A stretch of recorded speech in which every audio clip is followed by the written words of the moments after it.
Okay, so indie filmmaking looks glamorous when it works. But the truth is, most of the time it doesn't. Things break, weather kills your shoot, and sometimes literally the cops show up. In this two-part video series, we're breaking down the 7 biggest problems that indie filmmakers face on set and how to survive them. I get paid for this crap? And hopefully you don't face all of these dumpster fires in a single day. But we actually did. And at the end of this video, we'll show you what we managed to pull off with our feature film, Alien Country. So first things first, let's recap part 1, and then we're gonna jump into the 4 remaining problems and the crazy story that we experienced. We were in the middle of the Utah desert, filming second unit photography for a feature film. We had to get the opening shot, the closing shot, a bunch of really cool aerial shots, trucks driving, vintage vehicles, police car, vintage motorcycle. It was pretty ambitious. And on day 1, things didn't go as we planned. Our first problem number 1, we didn't have enough time. This is something every filmmaker is going to face. No matter where you are in your film career, sometimes there just isn't enough time to get everything you critically planned. So our solution, you need to come up with priorities, and the most important thing, and something we didn't do well on this shoot, was prioritizing only the things we knew we couldn't get again.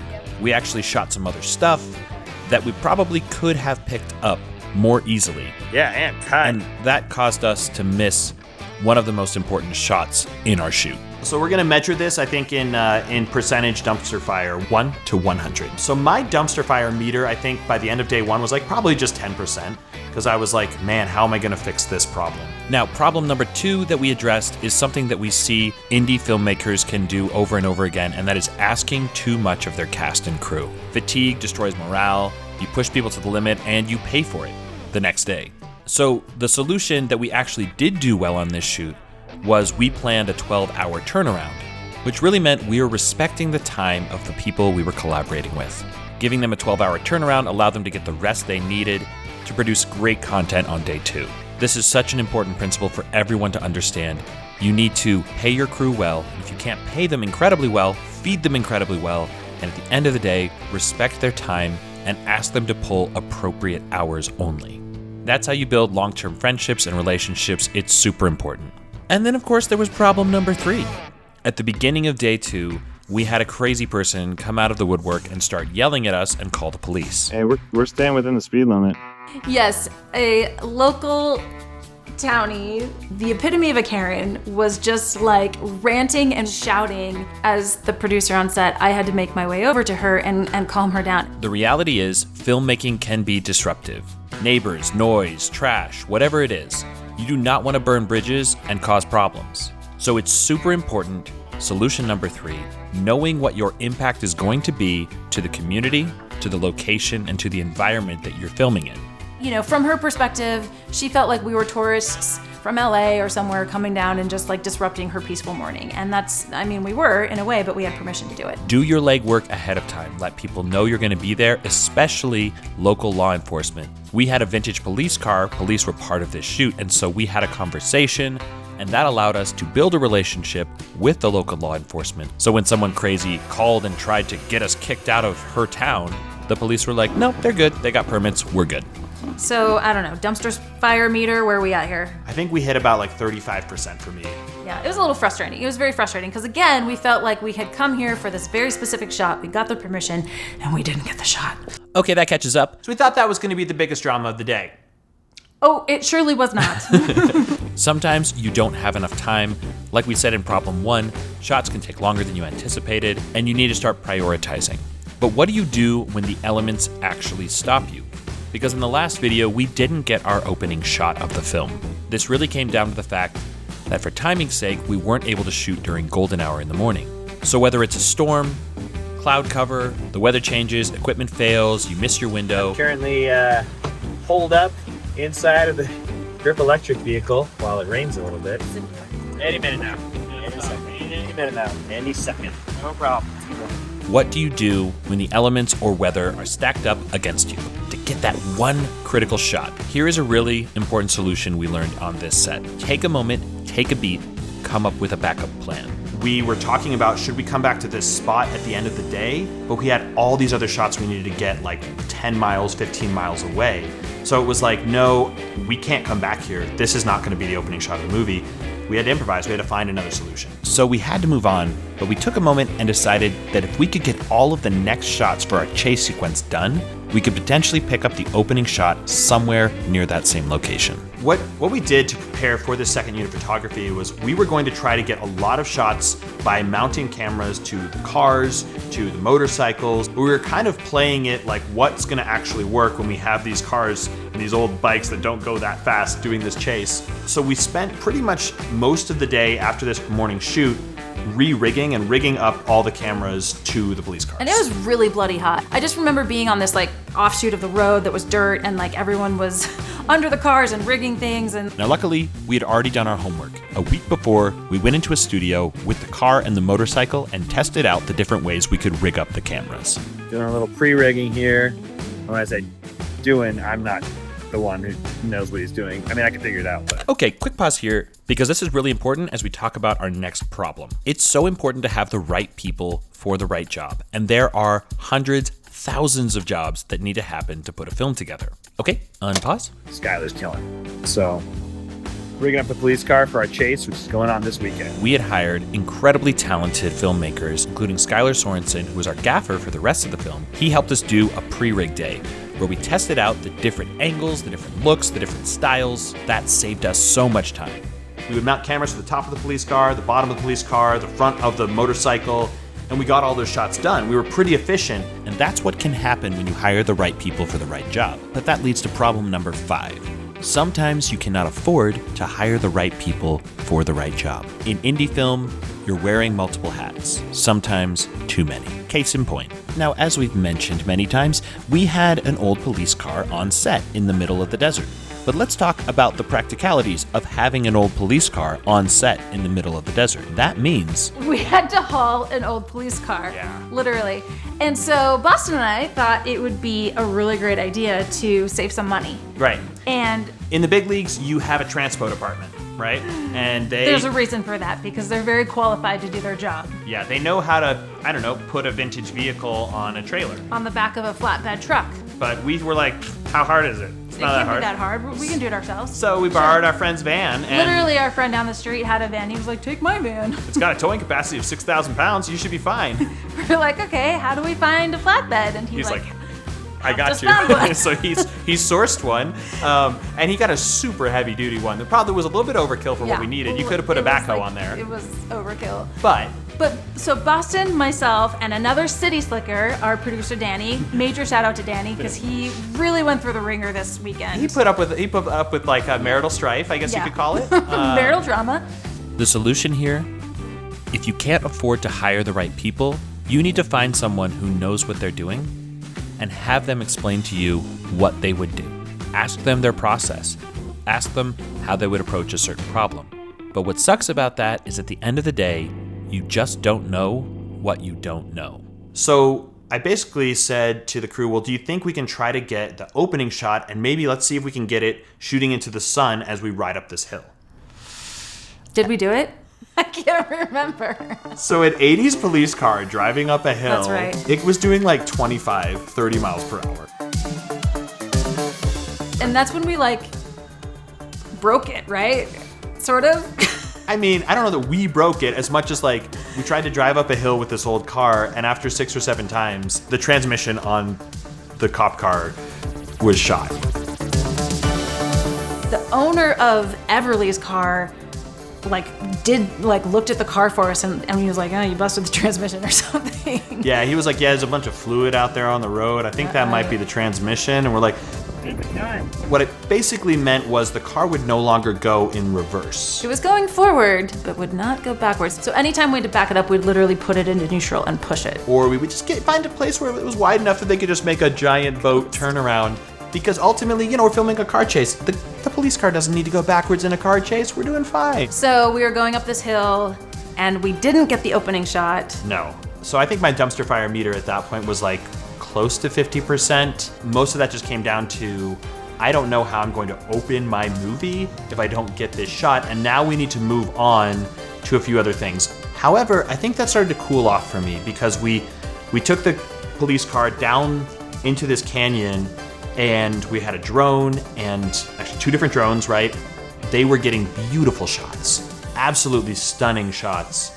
And I think in that moment, I started to just feel really confident that the opening sequence was going to be spectacular. It's gonna work. One of my favorite shots in the film we captured, and when that happened, I just started to feel, okay, I think we have something. We're actually winning. This whole shoot wasn't a bust. So opening shot of the whole movie, no. But the stunt chase sequence, yes, we got absolute gold. So then it was the end shot. Here we are getting the final shot of the film. It's not our final day of production, but we are down in southern Utah. We set up a sign. So the ending shot, it wasn't a big deal because we only had to get it exactly during blue hour, No pressure. which is right after the sun sets, but not too long after the sunset because you lose all your ambient light. And we had this key set piece with no art department, and my producer brain forgot that we had to like put this massive road sign, fake road sign, on the side of the road somewhere, and we did not bring any tools or any way to do this. This immediately jumps into problem number 6, not having the right equipment. Yeah, if we had an art department, we would have had the right tools. Solution here, take time, get the right equipment, and do the best you can. So literally Danny, the other producer, and myself are trying to like hoist this massive sign. It looks really small in the photos, but it was way taller than us, and it was on this like U-shaped metal frame, super heavy. We had to dig in the dirt. We had no way to do that. Literally, once again, the guy who saved our asses with the transmission in the police car, he's like driving by and he was like, I might have a toolkit in the back of my car. In that moment, I was so miserable, and I was so frustrated, and I was so tired, and I was so hot, and I was like physically, I cannot do this job. Like, I'm pretty tough. So where were you on your dumpster meter? It's probably like 75% because the sun's going down, and luckily we got it done and the shot looked great. But you know, I was emotionally being worn down at this point. Think about it. In the morning, she was yelled at by a Karen, and now 12 hours later, After being in the hot sun. in how much effort and energy it was trying to get the opening shot of the movie and failing, we got the finishing shot of the film, and it was better than I was hoping. And I can only show you part of that. You have to go watch the movie to watch the whole thing. It's beautiful. We got 2 of probably my favorite shots in the entire film within a couple hours of each other. Well, we just finished, and we are cleaning up the Cocopelli County sign. Again, like we had to put this sign in, we get the shot, we have to figure out how to take the sign out. Luckily we had more people at that point because all the crew guys were back and we were taking it out together, but... Remember how we said the cop car stopped going in reverse? Okay, Yeah. So fast forward.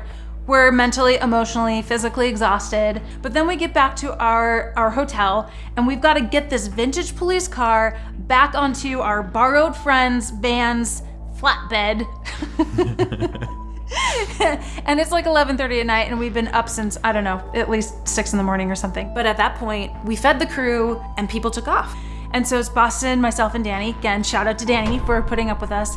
And I was directing Boston onto this flatbed. Boston was driving. I actually usually was the one driving It's the flatbed. onto This the is the police flatbed car. because This is the police car. yeah. Anyway, so I'm like directing him, telling him to come forward, and all of a sudden I see the flatbed and the car and Boston like both of their front ends go like way up into the sky, and it's like flatbed car going this way. But I think I screamed. Yeah. I think I screamed bloody murder at like I was probably almost midnight by then. I don't even know. But what happened is our hitch wasn't hitched properly. Is that the problem? Yeah. Anyway, did we finish getting it on No. at night? It was on the flatbed, but it was not lined up correctly. Like, honestly, Rennie broke down and started crying.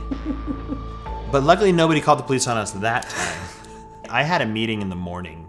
So did I. We had physical meetings to go to. We both had meetings that we had to be back for in the morning. And I think I was running on enough adrenaline that I was like, oh, we can easily drive 3 hours home. This should be just fine, even though it's already 11 o'clock at night. We'll get in at 2 a.m., but that's fine.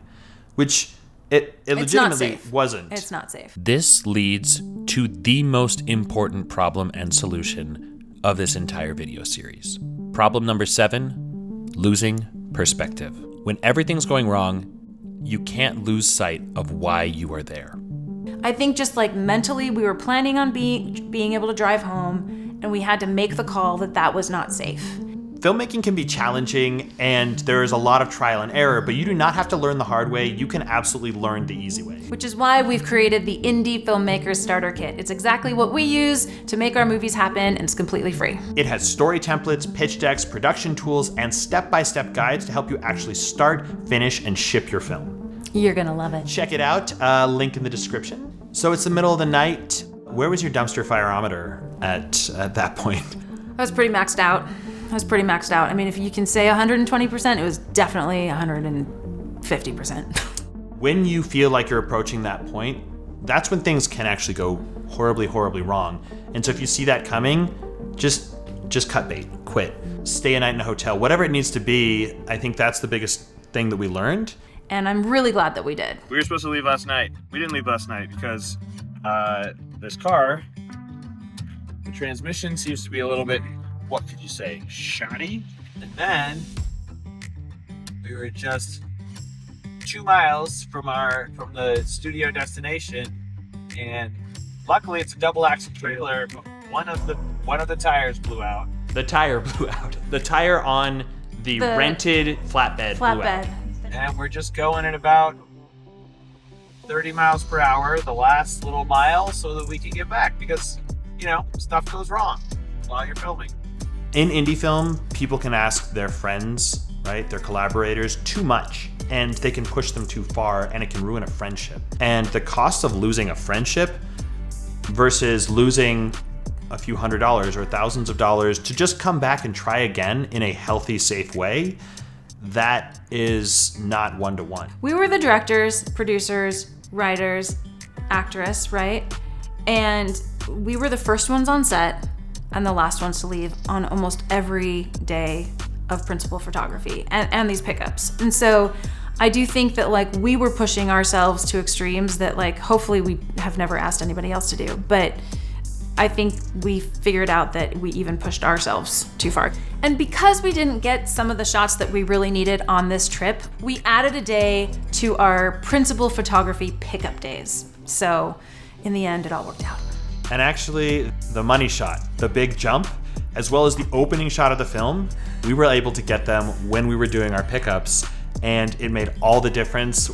We will have to talk about how we achieved those, plus how we actually went back and with just me and one friend and a camera, we picked up a bunch of other scenic shots to fill out the entire timeline and the entire story of Alien Country. And little by little, day by day, shot by shot, we assembled it, finished it, and shipped it out into the universe. So stay tuned.